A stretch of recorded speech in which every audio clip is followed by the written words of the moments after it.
Guys, before you go on to this clip, please don't forget to press the subscribe button for more content like this. We post all our clips on this channel from the podcast. I know you're going to enjoy this quite a lot.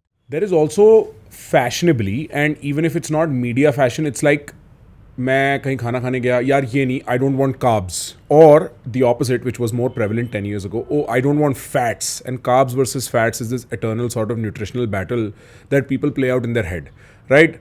At this point I feel like every time I'm scrolling through a Swiggy or Zomato and they mention or जो restaurant होगा they'll mention how much protein etc they have, from my nutritional understanding it's almost always wrong. क्योंकि ऐसा हो ही नहीं सकता you're making something in bread and you're claiming it's 8 grams carbohydrates. Like, this is bread. One slice of bread will have more carbohydrates than 8 grams. And what I'm trying to say is that there is this sort of consciousness, but there is this ill-informed consciousness around carbohydrates and fats and how that should be part of your system.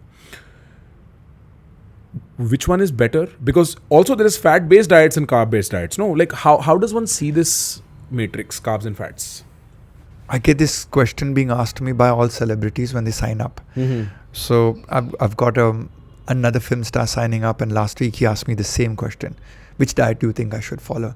I said, let's test.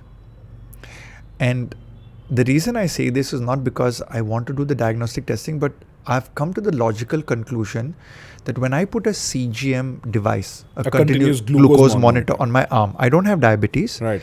And my brother did it. When he drinks orange juice, he doesn't get a sugar spike. Yeah.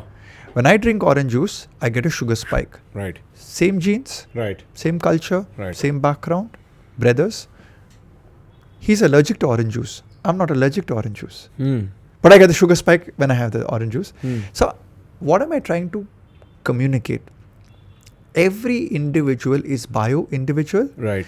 You should test a low carbohydrate diet. Right. You should test a low carb, high fat diet. You should test a low fat, low carb diet. And you should just do a high carb and Forget the rest. forget the rest. My point is, you will come to a conclusion tracking your heart rate, your blood biochemistry. What are the markers? Your inflammatory markers are ESR, Right. C-reactive protein, Yes. D-dimer, IL-6. Right. In your lipid profile, I look at normal LDL, HDL, VLDL. I look at lipoprotein A, lipoprotein B.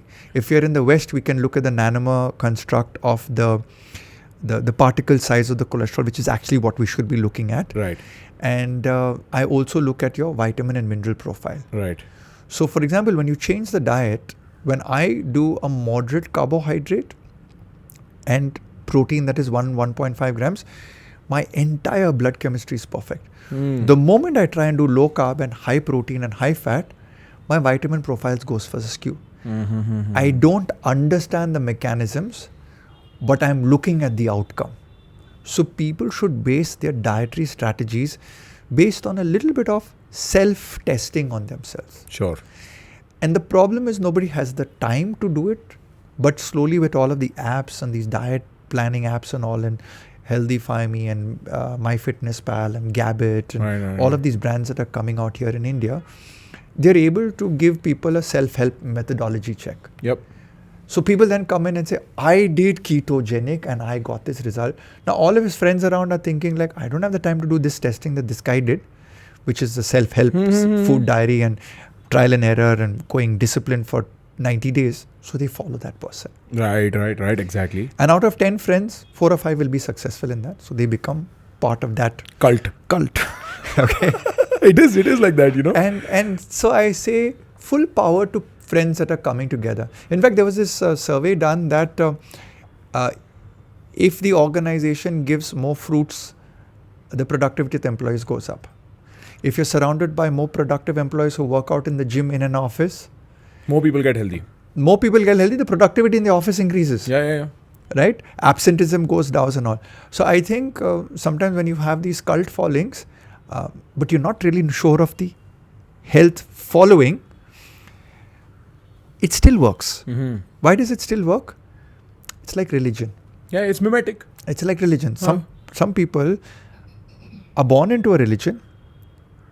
They're kind of practicing the religion, but because they're practicing that religion, they're a good human being. Right.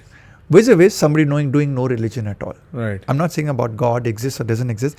I'm just saying when you get a group of people together and you have certain Community works. Yeah. Fundamentally, right? Yeah. Like people are induced by other people into that. That is why they watch this stuff, right? Like they listen to you and they're like, yes, I'm thinking like this. And they make internet friends with guys like you and me. massive change post-pandemic. I think people got into community because they were forced to be isolated. Yeah. And they realized the value of colleagues at work, Right. family. I can, Like-minded people around I can the check world. my nutrition because I don't have too much time to prepare 3 meals a day. Zomato and Swiggy was not delivering for 2 or 3 months. Yeah, right. Right? So, घर का खाना बनाना पड़ेगा. You have to work out at home because you are bored. How much of Netflix and you can really watch? And so I think that realization globally has gotten people shifted towards, taking the pill of good health. Guys, if you're enjoying the clips that we are putting out on this channel, you can consume all our podcasts in small clips right here. We chunk them together and release them just for your convenience. Do not forget to press the subscribe button.